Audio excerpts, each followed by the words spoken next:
I don't live far from my hometown, not like very far, but far enough that I don't go back very often. Once a month. My parents still live there. Sure. And I had to go back last night for a funeral. And if I looked around my hometown, let me back up. We both lived in our town now, Georgetown, for about 13, 14 years. It's been a long time. Yeah, you've lived here. You lived here a year longer than me. Since 2011. Yeah. In that time, just in our town, we have had a whole new Kroger shopping center, hundreds, thousands of apartments built. Oh, easily. Yeah, like all new apartment. All over the place. All kinds of development. All everywhere. the chicken places have come here. All of them. Yes. We've got Bojangles, KFC. We have them all. We don't have a Lee's yet. That kind of annoys me, but go ahead. So we're of the age, we're Gen Xers, and we talk about this quite a bit being Gen X. We are of the age that you can see some things in not geologic time, but human time. And I've watched my hometown. Last night was like a funeral for one of my first babysitters. Her name was Violet. Last night was like a funeral for her, but also a funeral for my little small town that I grew up in, town of 1,000. Oh, wow. Okay. It's like 750 people now. And like 3 years ago, there are two main city blocks, and they were all built in like the 1880s, 1890s. Yeah. 3 years ago, one of those city blocks, which was falling down, burned to the ground. Okay. The house I grew up in sits directly behind that row of city blocks. And now you can see the house that I grew up in from Main Street. That's wild. I'm actually going to be there. Are we talking about downtown? I'm talking about Millersburg. You're thinking about Paris. Okay. All right. I'm thinking So Paris. anyway, it was just surreal to see how old I am now and how much my hometown has gone down as my kind of adopted hometown has, and where I've raised my kids has really just shot up. And right. it makes me think, like, how the fuck does one town that is literally 30 minutes away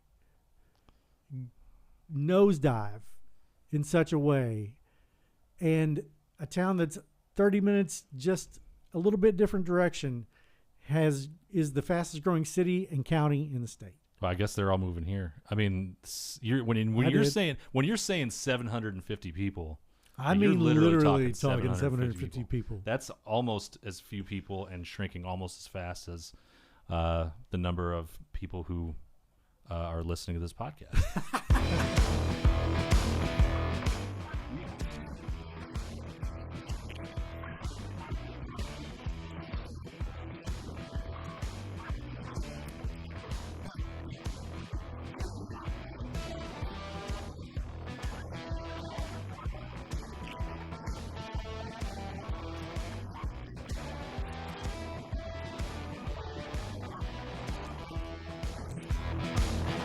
All right, we should probably combine the corrections section with our picks recap this week. This is embarrassing. It's a pretty embarrassing for both of us. We allowed you last week to make a pick that I'm saying this is embarrassing for both of us because I actually wrote this down. You had Bills minus 9.5 over Miami. Yeah, they play this week. They didn't play last week. No, the Bills were playing the Bills played the Jets this past week. Who you hate? Who I hate. So it's dual. It's doubly embarrassing because we talked about it. It's probably triple or quadruply embarrassing because we talked about it during the show. We talked about the Bills-Jets game. You talked about how high that line was at 6.5, and then you went ahead in the picks and said, I'm taking Buffalo minus 9.5 against Miami, and I said, okay. And I'd scrolled. What happened is I'd scrolled down too far on the picks on FanDuel, and yeah. The pressure of the moment got to us, folks. And Andrew just rolled with it. Just went right along with it. Doesn't even know his team's schedule. My team right here on the forehead, and I'm just like, yeah, it's play the Dolphins. Cool. Fine. Minus 9.5. A line which is now up to minus 11.5 and might still be too low. The Miami Dolphins are the second worst team in the league. Yeah. And their coach, Mike McDaniel, is going to get fired about week 3 or maybe week 4. It's not going to be long. He's on there. They had a players only meeting after week 1 of games. That's never a good sign for the coach. Usually not. The players only meetings only come when things are going very poorly, and usually that takes a few weeks. It took 10 days for the Dolphins. How did we do on our contest this week? Horrific. Right. We didn't do all that great. I did better than you. In fact, I'm technically at this point winning the contest, although once you factor in the pesos that we've actually wagered, we are both in the red. So we have a betting podcast. We are a betting podcast. We started with Gen X this week. We're also a Gen X podcast. Yeah, we're a gambling podcast that so far has sucked at picking games. I had Buffalo and Jets over 45.5, Cleveland, Baltimore over 45.5, and Pittsburgh money line. That was at plus 545, which doesn't matter because it did not hit because Pittsburgh didn't show up to their game against Seattle at home at 1:00, and Cleveland and Baltimore could have gone over 45.5, but did not because the Browns are incapable of scoring points. They're bad. They're bad at that. The Browns are pretty bad. 17 points the first week, or 16 points first week. Yeah. We'll go through. Let's see. You had 2. I'll do the one that went. I had Minnesota and Pittsburgh. I had Minnesota minus 4.5, Pittsburgh minus 2.5. We've already covered Pittsburgh. That did not hit. The one I hit was Indy plus 114, Tampa plus 126, and Arizona minus 310. And Tampa Indy pulled it off. Tampa pulled it off. Oh my goodness! What a great game last night. It was a great game. And Indianapolis winning over Denver. I want to talk about that game a little bit because the Broncos are on fraud alert for me. They're on. They're on. Here we go. Here we go. Fraud watch. Okay, I'm teasing it right now. I tell you what, I did like the Monday night double, and I know you said you weren't particularly fond of it, but I liked it because at 7:00 there was football on, and at midnight there was football on. So it was a little bit of like the Sunday afternoon deal, and I know they're not going to do that every week. I think they only have maybe one this week or one this year, maybe 2. I think there's one other week that they do 2 Monday night games. I really enjoyed it, and that game was great. It was like, no, let me back that up. That game was great for 7 minutes of game time. Sometimes that's all you need. It was a slog for like the other 53 minutes. Right. But great drama at the end of that one. The only thing I don't like about the dual games when you have one starting at 10:00 is it just goes so late. I liked when they did a couple years ago when they started doing the 2 games on Monday. They had one that started at your watch is talking to us. Your watch likes the 2 games. I like the ones when they started at like 7 and then like 9. They start the other one whether the first one's over or not. Right. So anyway, but it was good. I still stayed up to watch the whole thing. So I'm not complaining. But I did hit that Indy, Tampa, Arizona parlay at plus 539. So that gave me a payout of 191.70 in pesos. So I am now up by about 70 pesos over you for the contest. But you're negative. But we're both negative. Good. Yeah. Okay. What do we want to? Let's see. Let's recap what I did. Recap what happened. No, recap my bet. Recap your bet. Oh, yeah. We haven't looked at yours yet. The losers. You had Denver at minus 120, Pittsburgh at minus 148, and Cincinnati at minus 178. That got you to plus 379, which sounded good, except, again, Pittsburgh. 1 out of 3 is not good. Pittsburgh just didn't show up, and Denver, well, we'll get to them. You also had Chargers at minus 176. You had Buffalo minus 9.5 points at minus 115. That was a good pick. And you had Minnesota at minus 205. Minnesota probably let down a lot of people. I think Minnesota is on fraud alert. They keep talking about their quarterback, and I haven't. He had a baby last week. Yeah, his wife had a baby. He didn't have a baby. That would be the talk of the league. So I kind of get it, but I think they had 9 points or something. I need to look, but it wasn't good, and McCarthy didn't look good. Now he's hurt. He's said they're saying he's going to miss 2 to 4 weeks. Well, we have We've buried the lead. we have buried the lead. We'll get to that in just a second. So I'm down how many pesos? You're down about 70 to me. Well, I mean, overall, you're down. You've spent 200 pesos and you've won 120.5. So I'm down. You're down 79 and a half pesos. So, and I'm down about 18 pesos. So we're in good shape. We're going to make a comeback. And later on in the podcast, we'll have our picks. Yep. You can find us on Instagram and Facebook. We would love for you to go follow us on Instagram and Facebook because we'll give you updates, and that's where we'll roll out our new episodes. It's Bet Small, Lose Small on Instagram and on Facebook. And you can find us on YouTube at Bet Small, Lose Small, and on Spotify on Bet Small, Lose Small, and on Apple Podcasts. Music, all the places where you get your podcasts, it's out there. Bet Small, Lose Small. Bet Small, Lose You'll Small. see my mug and his mug. That's right. So go follow us. Okay. We're going to be becoming more interactive on social media. We're getting there. We're kind of starting. We're starting like the first month of any NFL season. We're kind of ramping up to it, right? Ramping up. We're starting a little bit at a time and figuring things out. You might notice some much improved sound quality this week. Hopefully. Well, if you notice a tear in my eye, it's because, as our friend in our fantasy league dubbed him Toe Burrow. Joe Burrow has basically torn ligaments. They keep saying it's turf toe. That is not what I mean. He has torn ligaments in his big toe, and it is not a fun thing. No. It is very bad. It's like on a grade scale of like 1 to 3, he's got like a grade 6 turf toe. Yeah. Like it's bad. Like if you have to have surgery for, I remember turf toe, I always equated with Eddie George.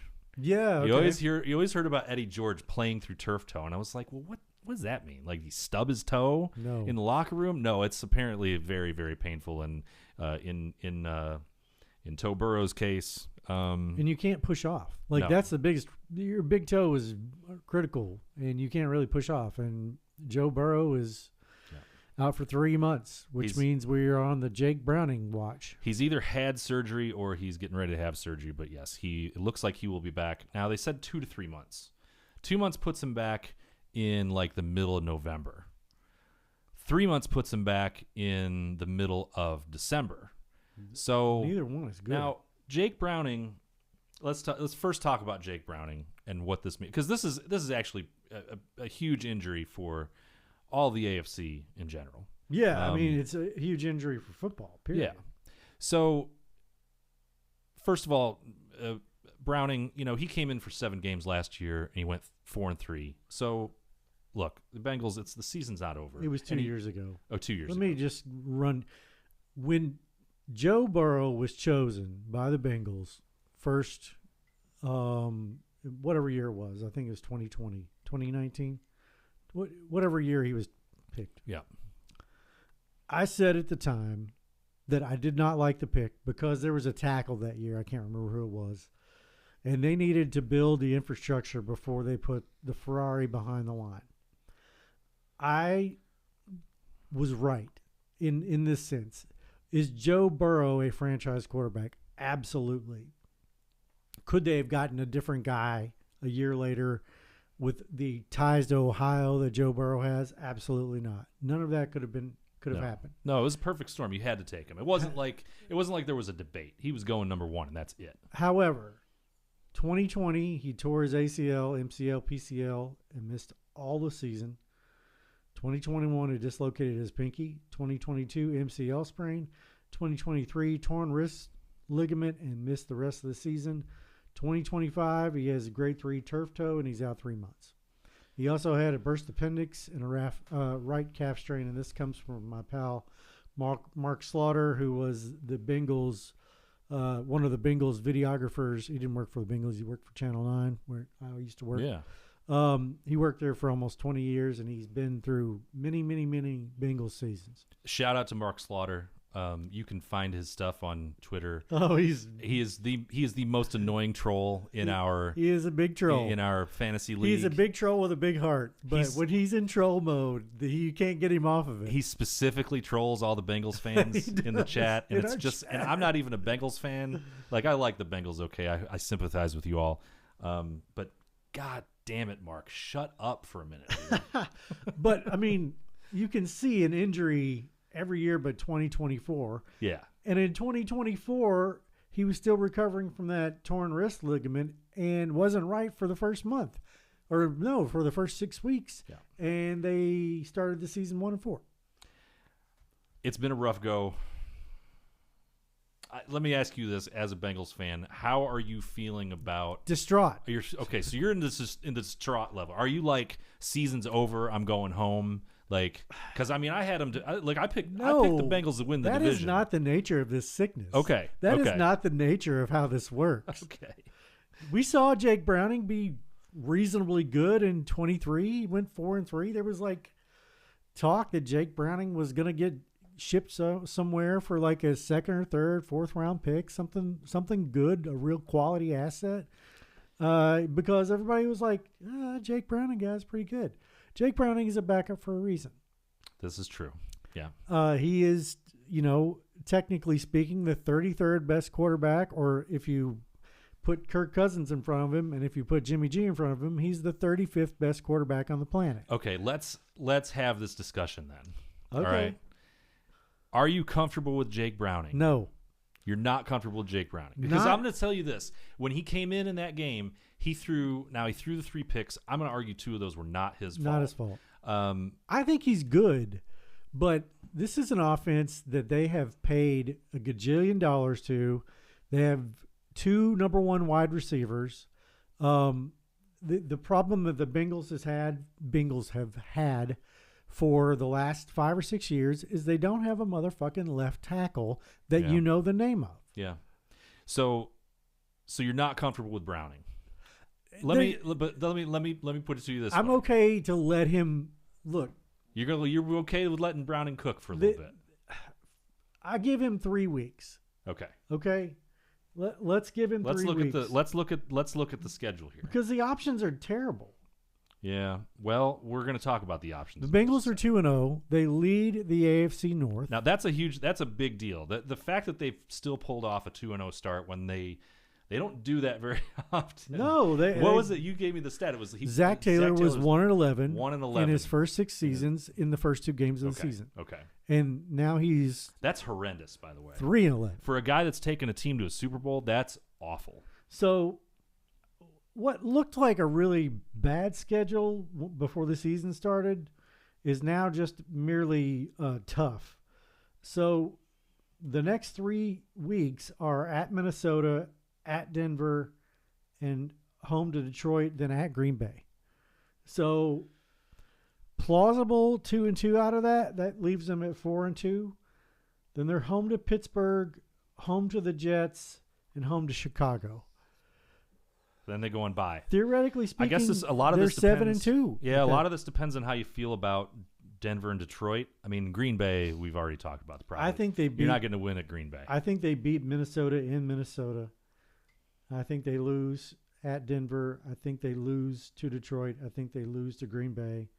Then I think they can beat Pittsburgh, Jersey, or Pittsburgh, the Jets. It's okay to call them Jersey. I'll allow that. The Bears. They and then they're at Pittsburgh. You can't really say you're going to win at Pittsburgh ever. So let's say Burrow comes back. Let's say it's best case scenario he comes back in 2 months. That puts him right in the middle. I mean, it almost puts him like you might start hearing like a bye week. Oh, Burrow's starting to look good. He's starting to throw. He's doing some light running. Like, is it too ambitious to think that? Let's say there's no precedent for this. I mean, he's not Superman, but let's say he does come back. Let's say he comes back for the Sunday night game at Baltimore. Ooh. November 27th. Okay? So you get at Baltimore, and then they don't play again until that's a Thursday night. That's game. the Thursday. That's Thursday. Thursday. Ooh, the 27th Is Then that Thanksgiving? That's Thanksgiving. Then they're at Baltimore and they're at Buffalo, and then they're home for Baltimore, and they finally get a break at Miami. God, they just have a brutal schedule. So this is the issue. You're saying you give Jake Browning what? You give him 3 weeks, see how things work out. I don't think he looks. I think he can beat Minnesota. I don't think they can beat Denver, as currently constituted. I definitely don't think they can beat. Can they beat Detroit? I guess. I mean, if the over isn't 51, I don't know what the NFL or the Vegas is doing. Look, I'd say I will say that I like the way he looked. He didn't come in and look overwhelmed. Sometimes your backup comes in and it's like, oh God, this guy was planning on holding a clipboard for 18 weeks. But there's no situation that's too big for him. That's the thing I like about him. Yeah. I just think he's, like I said, he's the 35th best quarterback in the league.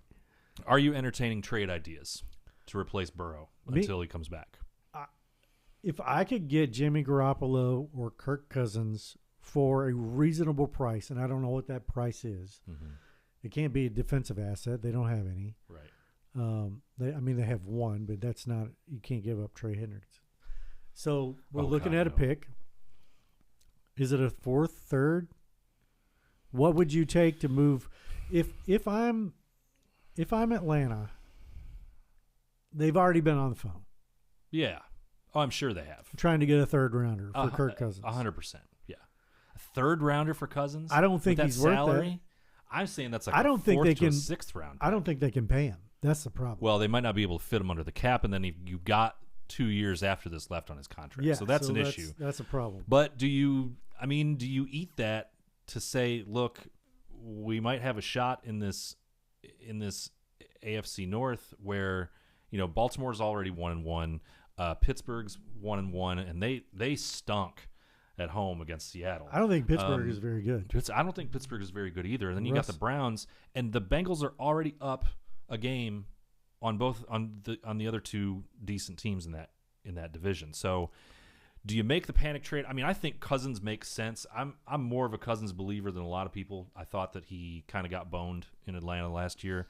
Garoppolo, the Rams are not getting rid of Garoppolo. Matt Stafford has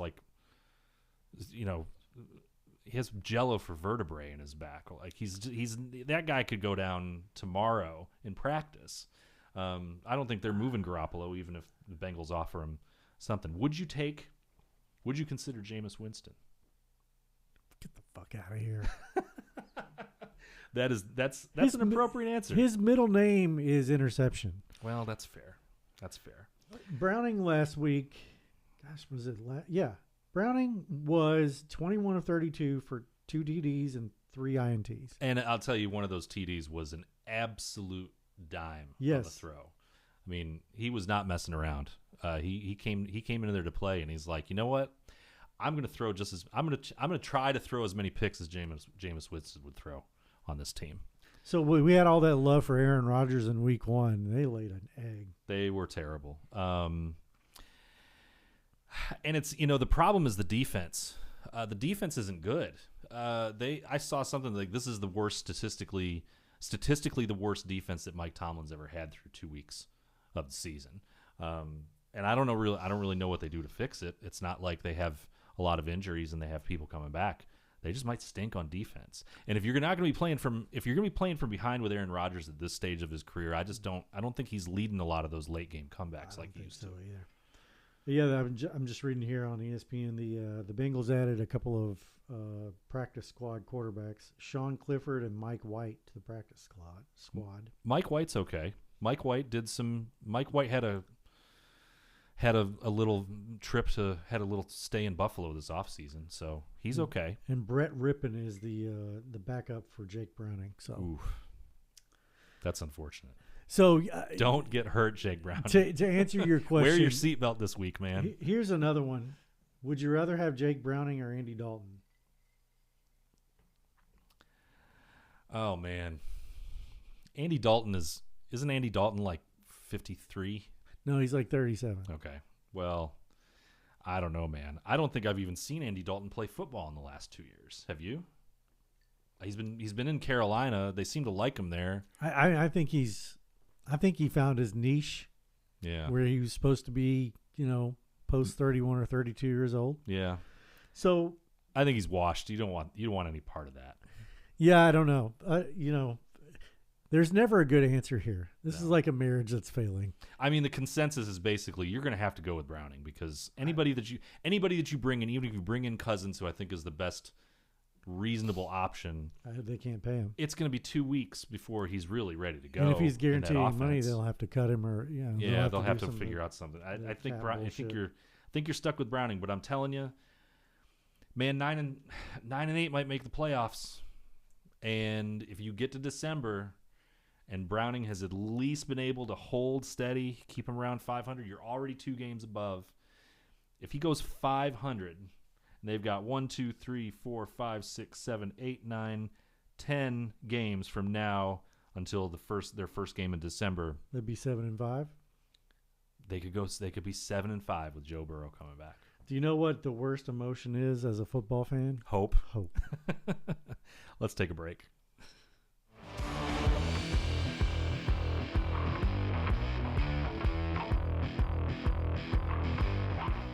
We're about to run through the games for the upcoming week, and we're going to talk about those. But I do have to break my arm, patting myself on the back. Oh boy, here we go. Here we go. So this past week, and I want to relate this to the teams that we think are reliable. Okay. So you can be reliably bad or reliably good, and I think you and I both have this philosophy. We kind of stay out of the middle. Like if you're an 8-8 team, it's hard to bet you. Yeah. So I had the Monday night double. I had the Buccaneers and the Chargers money line that hit by the skin of their teeth. Nice. And these are non-contest bets. Let's be clear on right. that because these are just things that we talked about that we liked. I had a 6-leg parlay, a 5-leg parlay, a 3-leg parlay, and a 4-leg parlay that all hit. You were on a heater. And then heater this week. That's just on FanDuel. On the other app, yeah. I had a 5-legger that I bet each game individually, and I hit the 5-legger, so I won a total of 6 bets over there. It was an 1,800 peso weekend to the good. You were on a heater this weekend. So just quickly go through them: Rams, Lions, Ravens, Bengals, Bills, and Cardinals were all in one. That's fantastic. I love that. I love that you just had the balls to do a 6-leg parlay, and then that you were able to put that together and get and hit it. It's just good on you, man. Good. And then I had Rams, Lions, Ravens, Bills, Cardinals. So those are the reliable teams. Yeah. I think, especially in this week, I knew the Bills were going to be huge. The only issue with the Bills is getting good value on them because there's not going to be a team that they're underdogs to. Minus 239 money line. Barring injury to Josh Allen or something really terrible happening, I'm going to pull up their remaining schedule here because after getting through these first 2 weeks, I'm having a hard time finding a loss. I'm knocking on wood there, but. This is their upcoming schedule. This is their next month before their bye week, okay? We've got home Miami, home New Orleans, home New England, at Atlanta. 2 of those, let's see. They're home for Miami this week on Thursday, which I don't love the Thursday night games, but that Miami team is awful. Home for the Saints on Sunday at 1. Home for New England Sunday, October 5th on Sunday Night Football, and then they have the Monday Nighter the following week at Atlanta. They could be 6-0 going into their bye. They'll be favored in every one of those. One of those. I don't think they'll be a big favorite over Atlanta. I'm starting to put Atlanta in my reliable category. You think it's time for that already? I don't know about that. I don't know. They're okay. If I can get Atlanta against a bad team, I'm taking Atlanta. Sure. Yeah. I had Tampa last night just because I'm kind of high on Tampa. Couldn't tell you why. That game, when they need points, they can get them. I guess I'll just say it like that. You're talking about Atlanta now. And I think I'm about to put the Vikings in the reliably bad category. Vikings I lost money on them the first 2 weeks. This is what I like about the Vikings. They will occasionally be able to score points, and they will most frequently probably not be able to score enough points to beat anybody. Their defense is okay, but it's not good enough. And I don't know. And who we talked about who the backup is, because McCarthy's out now 2 to 4 weeks. He's got the ankle injury. Did we talk about? I don't know who their backup is, but yeah, they might be reliably bad for a while here. So I'm okay with that. So let's start with Thursday night. It's the Miami Dolphins, the pick I tried to make last week. The Dolphins are at the Bills. Yep. FanDuel has that as an 11.5 point spread. I'm That almost willing to lay the 11. It almost feels too low. That their defense is terrible. That's a stay away from me, not because I don't think we can pick the winner, but because the value is so bad. It's just not. Yeah, the money line is minus 850 for the Bills. Minus 850. You can take taking an alternate line on the Bills. We'll get into that on the contest. We'll get into that on the contest. That there might be some value there if you take them down to like minus 6.5. All Not right. a teaser. Not a teaser. Just take them down to. If you hear the dogs, take a drink. Cheers. Cheers. Yeah, the Bills. They're too good. They're going to be blowing people out. Then we have the Raiders coming all the way back across the country to take on the Commanders in a 1 o'clock. Commanders favored by 3.5. I just don't know with either one yet. So Jaden Daniels, we got word that he's hurt. He's got a little bit of a dinged up knee. We don't know really the severity of that yet.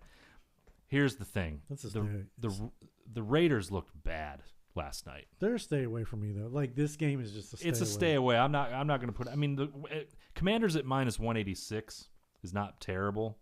There's an over under at 44.5 that I might sniff at a little bit. Which way do you go? Under. If Daniels is hurt and he's 80%, like I could go under on that and feel comfortable about it. Okay. But it's a stay away. I agree. All right. The Falcons are at the Panthers. The Falcons are 5.5 point favorites and they're minus 245. The over under is 43.5. And I will take the Falcons. I don't think I'm willing to lay 5.5 on the road, but I would definitely take them in a money line parlay. And the over/under, I don't know. I'd be confident about the Falcons. I'm surprised that's only minus 245. Carolina has not been good so far. I definitely think the Falcons are reliable this week. Next one is Green Bay at the Browns. The Browns are bad.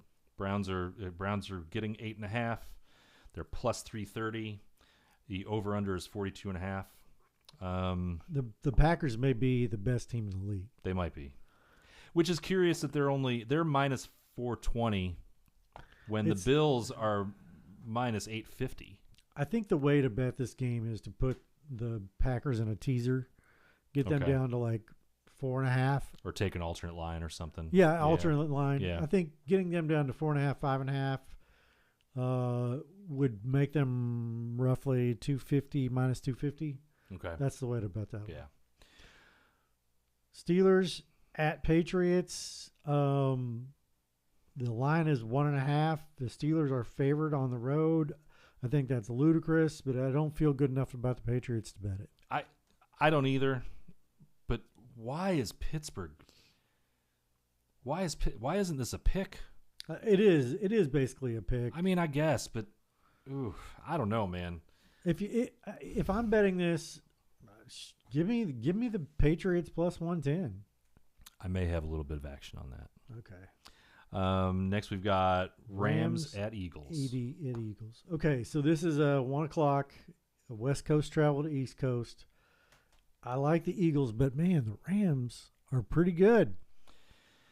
They only scored 14 points week 1, but they looked pretty good this weekend. So overall, they seem like they're pretty reliable. They're going to be they're sort of in a tight race in the NFC West. Every game is important. Yeah, because now that's even a dogfight. The Niners, even though they've got all the injuries, they're 2-0, and Is it Arizona? Is Arizona 2-0? I was Yes. just looking at there's three 2-0 teams in that division. The Rams are going to have to bring it every week, and so far Stafford hasn't looked bad. Maybe the preseason talk of his back just doesn't matter anymore. But they're plus 148 at the Eagles. That Eagles, I don't even really know what to make of the Eagles. I trust the Eagles. You trust the Eagles? I trust the Okay. Eagles. Okay. This is a stay away from me because I just when the teams are this close, I think you're flipping a coin. I'm leaning Eagles. In fact, I might have a little bit of action on that one. Leaning Eagles minus 174 because I like that number. I think that probably Rams on the road coming west to east for a 1:00 game. We thought that last week, and the Seahawks laid it on the Steelers. Well, that's the Steelers should be probably on fraud watch.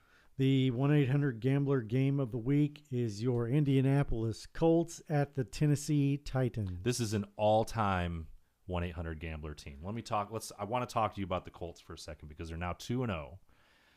They won a pretty impressive game yesterday at Denver, who I also think should be on fraud watch. Fraud watch. Fraud watch.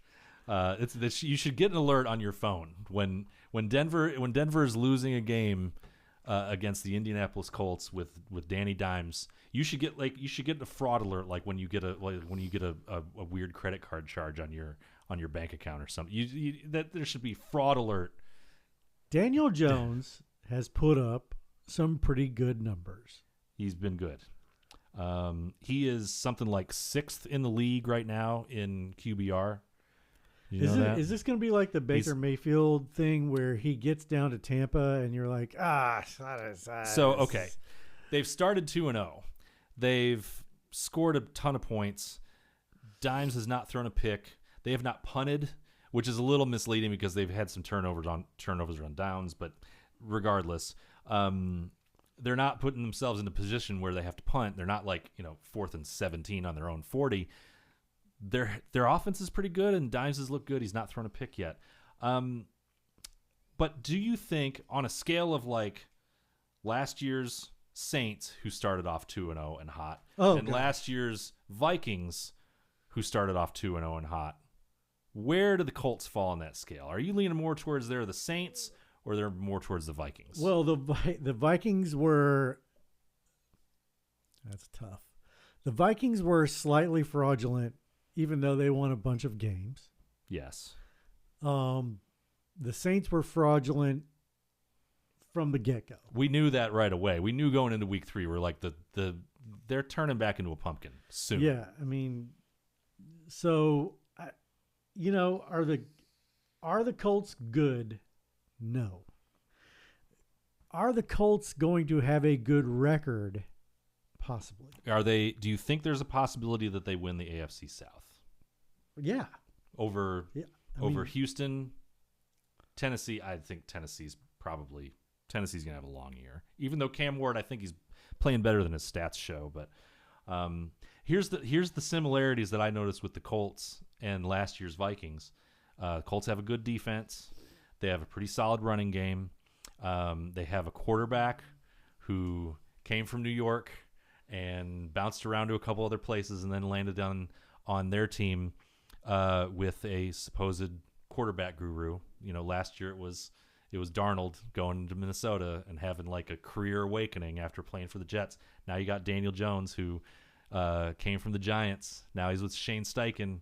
Steichen supposedly is the guy who made Carson Wentz into something. I might have that wrong. Made Hurts into something. I don't know, man. It's weird. There's some parallels here. I don't think they're going 14-3. The Colts can win the South because the Texans are just not that. The Jags, I don't know what to make of them. I don't think they're very good. And then, as you said, the Titans are crap. Okay. So, yes, they can win the South. They can get to the playoffs, and they can get the shit kicked out of them in week 1. I still think we're appropriate to call this the 1-800-GAMBLER game of the week because don't try to pick this game. You can't go Colts on the road 2-0 when they might be the Saints from last year. This is I don't know if it's a trap game or if it's Colts are overvalued. I mean, they're given 3.5 on the road. They're minus 180. I just stay as far away from this as possible. It's too early to back the Colts. Moving on, Jets at Bucks. The Bucks are giving 6.5. I like the Bucks. I especially like them against the Jets because I think the Jets are not very good. I think the Justin Fields experiment is failing, and I'm willing to lay the 6.5. But what I would probably do is either tease it down to 2.5 or 3.5, or put them in a money line parlay. I would say it's hard to trust the Bucks, but it's also hard to deny that Baker just keeps pulling out these games late. I would say if Tyrod Taylor ends up starting, Justin Fields went down with a concussion, we'll say, late in the second half, and Tyrod Taylor came in. He led a touchdown drive against Buffalo's second-string defense, so who knows what that means. But if Tyrod Taylor comes in and plays next week and Fields is out, you might want to look at that over because it's 44.5. Okay. Just saying. Moving on. Bengals at Vikings. The Bengals are getting 3 with the Jake Browning show. The Vikings have a backup. No. Yeah, they're going to have a backup quarterback. That's right. Playing. Backup. So it's a battle of backups in Minnesota. Minnesota is getting the typical 3-point home advantage. I'm going Bengals now. I think so too. Bengals to win. I think so too. Bengals money line. Because I'll tell you this. I think it's going to be more than 42.5, even though I don't typically bet the over-unders. Carson Wentz is the Vikings' backup quarterback. Carson Wentz is going to be starting for the Vikings this week. He's won a Super Bowl. Yeah, well, he won the Super Bowl. He would play it on the team that won the Super Bowl. He didn't play in the Super Bowl. That was Nick Foles. That's right. Why do I get them confused? I don't know because where's Nick Foles? Nick Foles, he's coaching high school football someplace. Yeah. I like the Bengals in this one. I feel more confident. Carson Wentz has been a disaster since those injury-riddled years in Philadelphia where they won a Super Bowl without him. I don't see Carson Wentz coming in and making a difference in this game. And as bad as McCarthy was playing, they never pulled him in favor of Carson Wentz. I like the Bengals in this one. I basically like Jake Browning as a quarterback for the Bengals more than I like Carson Wentz as a quarterback for the Minnesota. I just made a straight bet for the Bengals right there. Okay, there you go. Let's see. Houston. Texans at Jags. Texans at Jags. Texans are getting 1.5 on the road. Jags lost a tough one to Cincinnati. I can't tell you if Trevor Lawrence is going to ever make it. I don't think so. I think Trevor Lawrence is almost done. And he just doesn't. He misses wide open receivers. He throws things late. He doesn't throw guys open. It's bad to watch, man. Even when his numbers look good, he does not look good. There's nothing about the eye test I like about that guy. And the two-way player they drafted, I'll think of his name in a second. That experiment has not gone well. I don't understand the point of that. Why? What are you getting out of that? It's not like you're getting two players. What he got last weekend was burned by Jamar Chase. Yeah, he got burned bad. Which is not saying anything terrible about the guy, but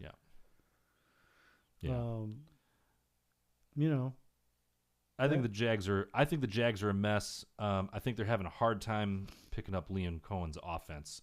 You saw at one point they had 5 illegal shift penalties and they had 3 on consecutive plays. Brian Thomas Jr. has been accused of making business decisions as a wide receiver. Well, that is not something you want to be as well. He should, because he's getting thrown a lot of hospital balls over there, man. Travis Hunter is the DB. Yep. Out of Colorado. I don't get that experiment. I didn't like that trade. I don't understand why they did it. I don't understand. He's pretty good as a receiver.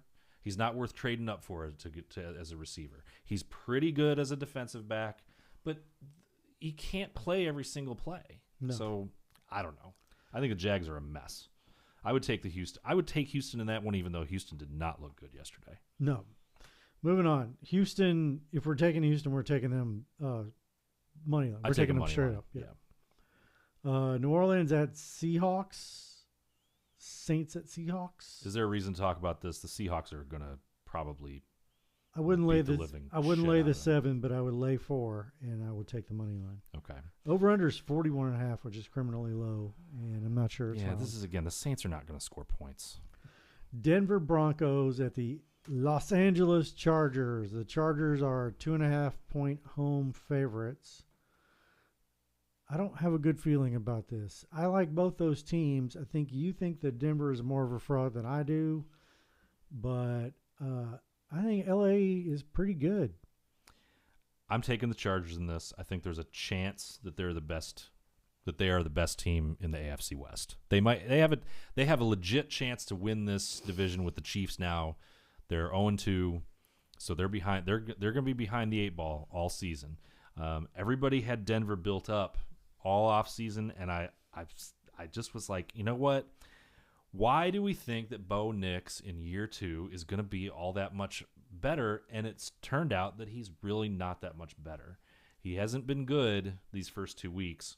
The running back that they drafted this year has not really made much of an appearance. Their defense is fine, but they gave up a lot of points to Indianapolis and Daniel Jones.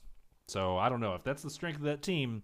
They got some things to work on. So the question is, do you just do you lay the points, or do you just bet it straight up? I think I'm taking Chargers at money line minus 154. I think I would give the 2.5. Okay. All right, Cardinals at Niners.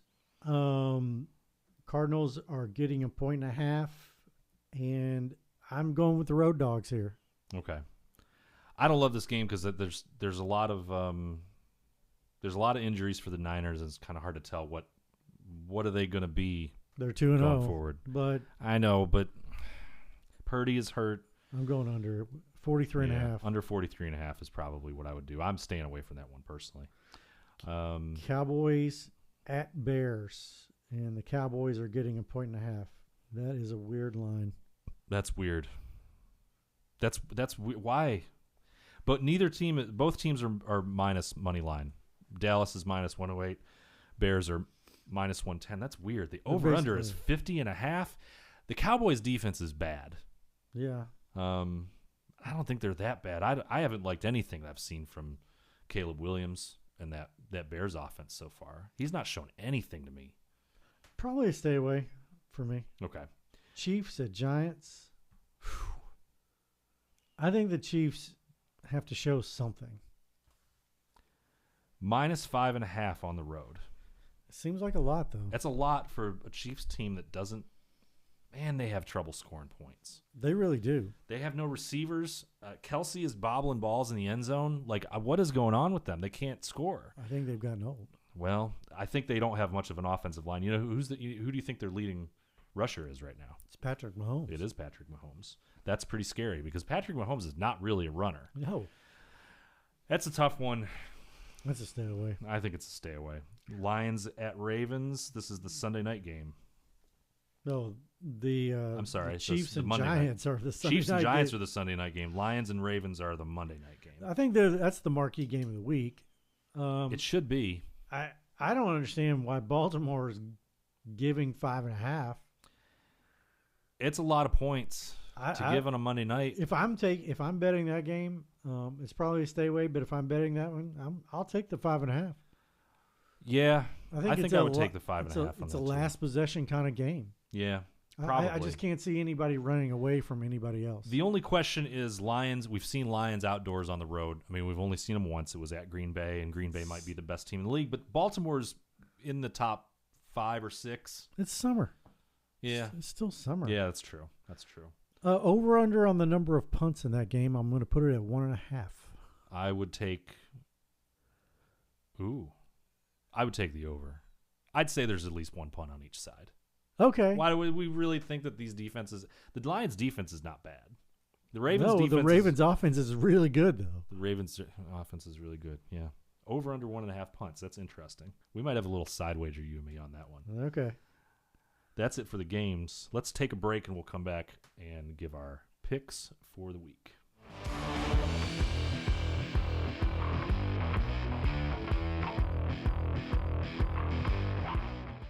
The contest. Should we say that we're calling this the contest as a tribute to the famous Seinfeld episode? Yeah, sure. Okay, let's go with that. That was the plan all along. The contest. The contest. All right, we've talked about this. We talked about our picks. We've written them down, so we're not making them in real time to bore everybody this week. This is almost the week of alternate lines. This is the reckoning. This is a big one too, because now it's time to start breaking. Now it's time to start breaking even. You want to start?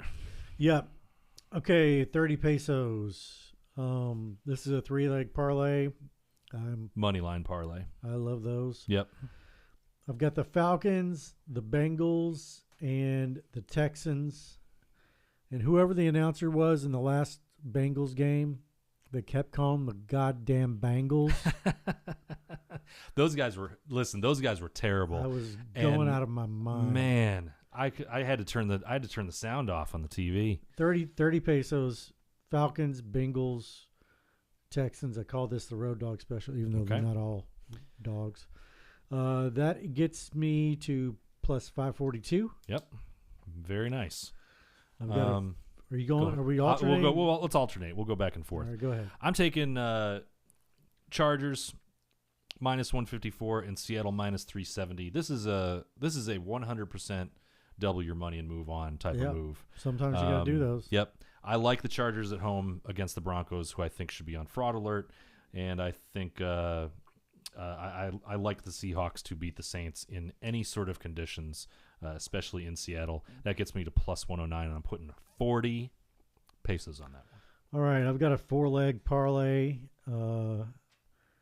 It comes in at plus 334. I think this is the one I said 40 pesos on. Yes, this is a 40 peso one, and this is also your big alternate lines. You're using a lot of alternate lines. Yeah, this is almost all alternate lines. The Buffalo Bills, alternate line minus 6.5. Atlanta Falcons, alternate line minus 3.5. The Green Bay Packers, alternate line minus 3.5. And the Tampa Bay Buccaneers, money line, hosting the Jets.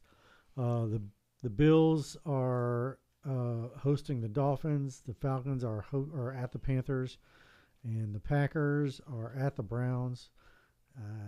All those together gets me to plus 334, and that's 40 pesos. I like that a lot. I like those alternate lines. I think it's interesting you went to minus 3.5 instead of minus 2.5. You're just saying you're basically because I'm going to give you my pick here where I. So you're saying you take junk out if you get it under a field goal. Let's put it this way. I took Buffalo at that same minus 6.5, which we did that independently, by the way. We both teased it out. We both said they're going to win by a touchdown. But if it gets weird, it should be at least 7 points. But I took Green Bay down to minus 2.5. Okay. Which got them to minus 330. The odds on that were minus 330. Okay. And then I took Philadelphia money line at minus 174. I'm putting 30 pesos on this at plus 188. I've got the longer odds this week. You got the longer odds. All right. I've got another 4-leg parlay. I've got the Packers money line at the Browns. I've got the Tampa Bay Bucks money line hosting the Jets. I've got the Seattle Seahawks money line hosting the Saints. And the Kansas City Chiefs get off the schneid as they go into the New York Football Giants, the Meadowlands that played in New Jersey, and get their first win of the season. That gets me to plus 184. 4 games for plus 184 is not the best value. No, it's not. But I feel like really strongly about these teams. Well, and the other thing too is like when you're in a little bit of a hole early. Like sometimes it's good to take a week and pull back and go, okay, we're through 2 weeks now. Let's see what we actually know about this stuff. Yeah, the 6-teamer was hubris. The 6-teamer was a miracle. Bold. That was a miracle shot. That was hitting a 7-10 split. I mean, Yeah, it truly was. you just don't get to you don't get to do those very often. All right, my last pick. I'm calling this the confused as to why I can get this kind of value parlay. The Patriots home to the Steelers is plus 110. I'm taking them. I think the Steelers might stink. I'm also taking Houston on the road over the Jaguars at plus 102 because I think the Jaguars don't really. I think they have a robot quarterback who is like the scarecrow in Wizard of Oz, needs a brain. That's going to be plus 324 with those two teams, and I'm putting 30 pesos on that. All right. Okay. So that's it. That's the picks. Now we move on to the Generation X segment of this week, and Robert Redford passed away as we were recording this on Tuesday, September 16th. Yeah. Robert Redford was born in 1936. He was 89 years old. So not a Gen Xer. Just to be clear. I'm not even sure that's a boomer. No, that's way before. Is that silent generation? Boomer is I don't know what that is. It's old is what it is. But anyway, I was actually kind of surprised that he was only 89. I would have figured Robert Redford. It feels like Robert Redford's been around my entire life, of course. Mm-hmm. He's been a big deal my entire life. But he was still working. Yeah. Oh, yeah. He probably had some stuff in production. I noticed his last producer credit was Dark Winds. Dark Winds, which is a TV show. Have you watched that show? I don't know anything about it. It's pretty good. It's like an all Native American cast, which is pretty interesting. Okay. It's basically life on a reservation with kind of like a not a procedural crime. It's like a 10 episode. It's like if they tried to do True Detective or something like that.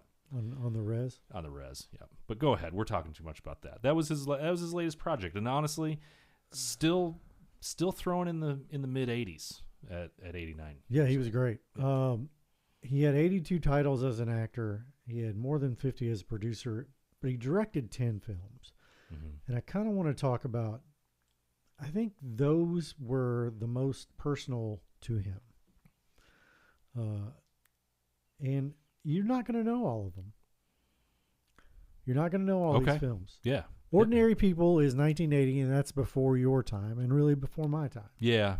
I can't remember if I've seen that. The Milagro Beanfield War. No, that's off my radar for sure. A River Runs Through It. This is his four in a row. Just bangers. Yeah. A River Runs Through It was 1992. Quiz Show was 1994. The Horse Whisperer was 1998, which he also starred in, and The Legend of Bagger Vance. That is in 2000. To have 4 movies in a row like that as a actor turned director, which we don't see to great to it's not common to have a director turn or an actor turned director to great success. That is a heater. That is a decade-long heater with those 4 movies. There's a movie that he did that I want to see that he directed and starred in called The Company You Keep. It has Shia LaBeouf in it. It was 2012. Interesting. And I'm going to go look that one up and watch that. Okay. What is the first movie you remember with him in it? Oh, it's absolutely The Sting. And I'll tell you this. I got in trouble with my mom. Shout out to my parents who actually listened to our first couple podcast episodes. And at some point we were talking movies and I said something like, Robert Redford. Robert Redford was one of those actors. We've talked about this before. He does Robert Redford. If you have a role that you envision being played by a guy who's like Robert Redford, he's your guy. If you need somebody who needs to transform himself into a role, you don't need Robert Redford. You need Daniel Day-Lewis. You need you need Marlon Brando. You need somebody that's going to change. But Redford wasn't like that. And I got some shit from my mom because she was like, "How dare you say those things about Robert Redford? He's a great actor." I'm like, "He is a great actor, but he's one of those guys that's good at doing Robert Redford. He's like the Clooney of his generation, I would say. Okay, because Clooney does a lot of Clooney. Yeah. Whereas Brad Pitt has some range. Sure. Yeah. More range than Clooney. Yeah. Brad Pitt's a little more, and they're kind of sidekicks. A little more Paul Newman. So Daniel Day-Lewis is, you're not going to mess him up for Robert Redford. I wouldn't be able to pick Daniel Day-Lewis out of a lineup because he's been in so many roles where he looks completely different that I would never be able to tell. So the movie that I have seen Robert Redford in the most is All the President's Men.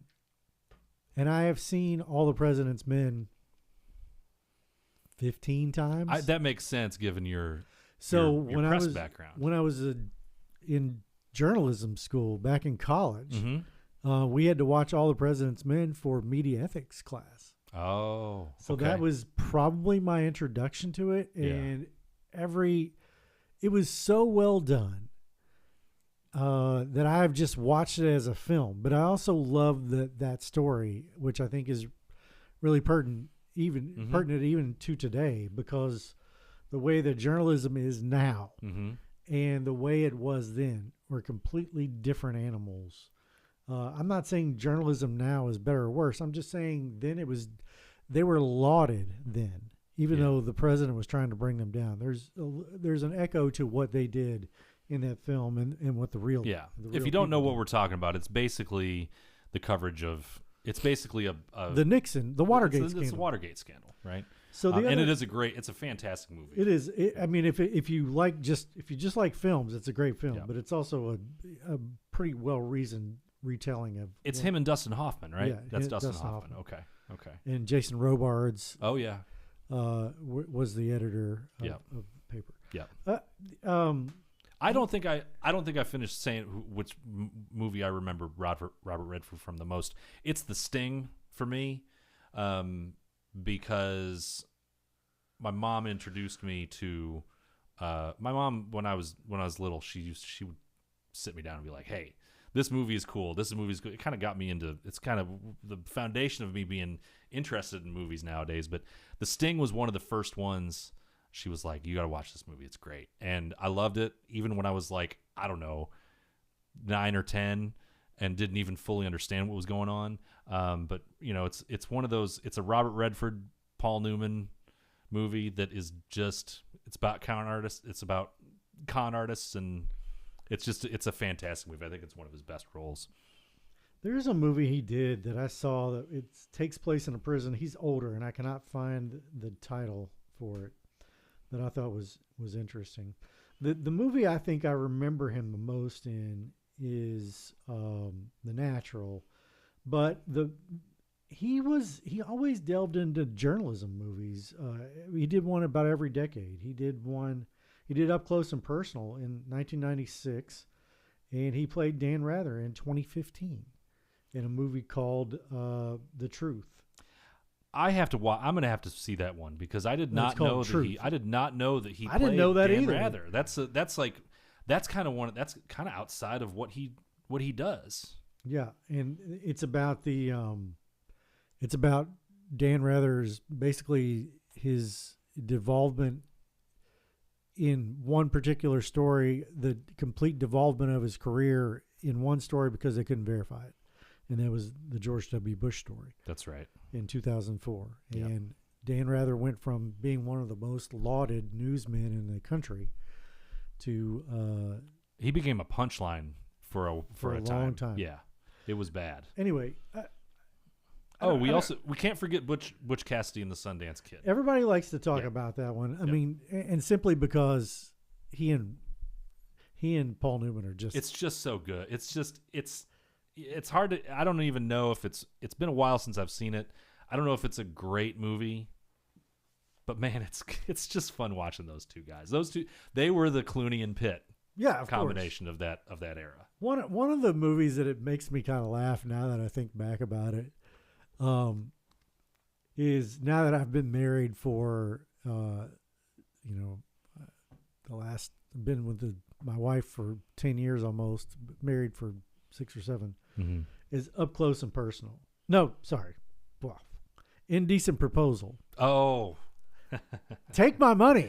I mean, Give me the money. They did this on. I listened to that podcast on the Ringer Network. Shout out to the Ringer, Bill Simmons and all them. The Rewatchables. They did a Rewatchables on Indecent Proposal, and it prompted me to go and watch that movie again. It is a fucked up movie, dude. Yeah, it's terrible. It is weird, and Woody Harrelson.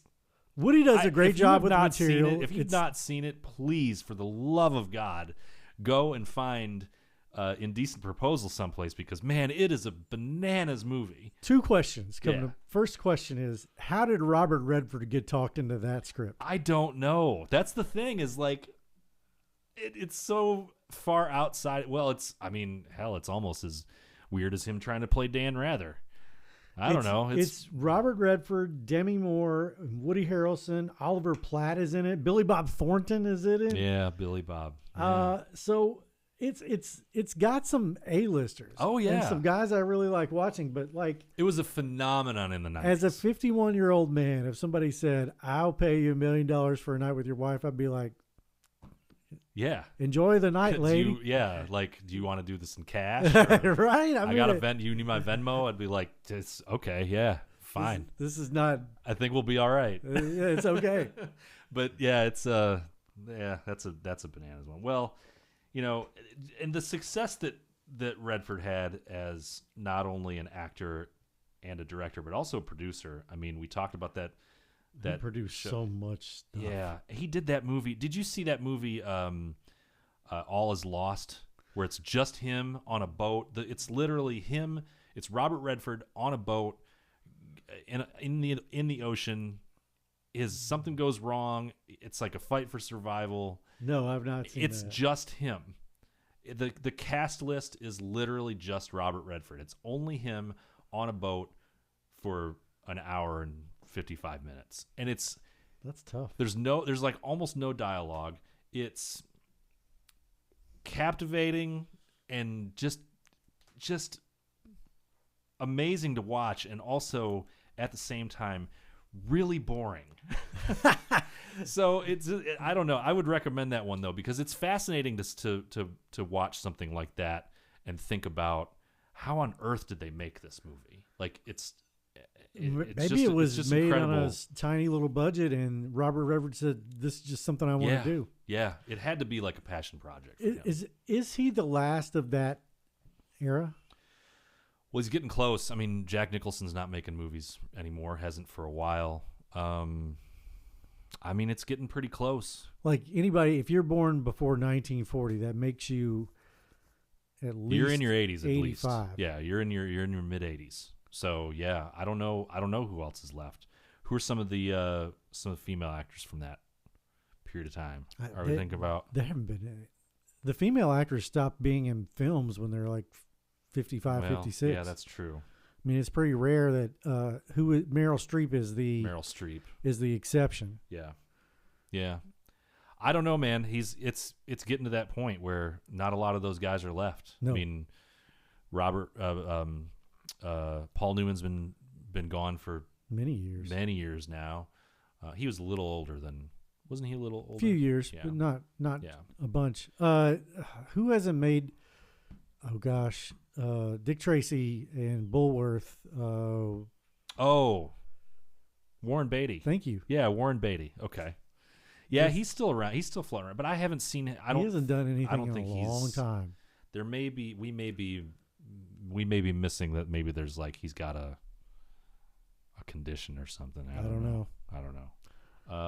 Anyway, Robert Redford, Redford, dead at 89. 89 years old. I would have thought he was older than that. And we will wrap up. Just a quick best thing you saw, worst thing you saw.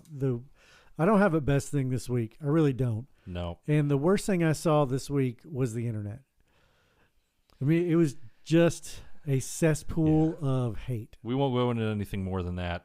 But it was just, if you spend a lot of time on the internet, and sometimes I just can't put it down.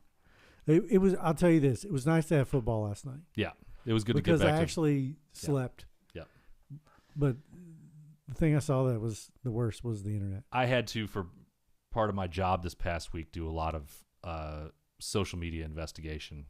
I won't tell you. I won't get into the nitty gritty of why I was doing that. I had to spend a lot of time on Facebook at a time when it was not good to be on Facebook. It's not a good time to be on Facebook. So, yeah. I will also say I saw a worst thing. There was a season ticket holder. I might bring this up next week too. There's a season ticket holder for the Packers who they declined to renew his season tickets or offer him the renewal option because for the last year he had sold his. These have been in his family for like close to 80 years or something like that. They basically said, well, you're not renewing your tickets. Dude had cancer and couldn't go to any of the games last year, was getting cancer treatment. And the Packers said, you sold all your game tickets. You don't get to renew. This happened one time. He'd had his family had these tickets for like 80 years or something like this, like a long time. And please tell me the Packers are going to make this right. He wrote a letter to him, explained the situation, and they said, yeah, sorry. Oh, for real. So, yeah, that stunk. I hope we can. Let's bring. Let's make sure that gets talked about. Let's on have the a internet. best thing. If you're going to go on the internet, talk about that some. Did we get it? I think we got it. I think we got it. Okay. Make sure you follow us on Facebook, on Instagram. You can find us on YouTube, Spotify, and Apple Podcast. You can find us everywhere at Bet Small, Lose Small. Are we up on some of the other podcast networks yet? You know what? Just go to Spotify, go to Apple. Those are the places to get it. Bet Small, Lose Small. In fact, just put it in the old Google machine. That's right. Bet Small. You should be able to find it because nobody else. Nobody else is calling us that. Nobody else naming their podcast. We'll see you next week.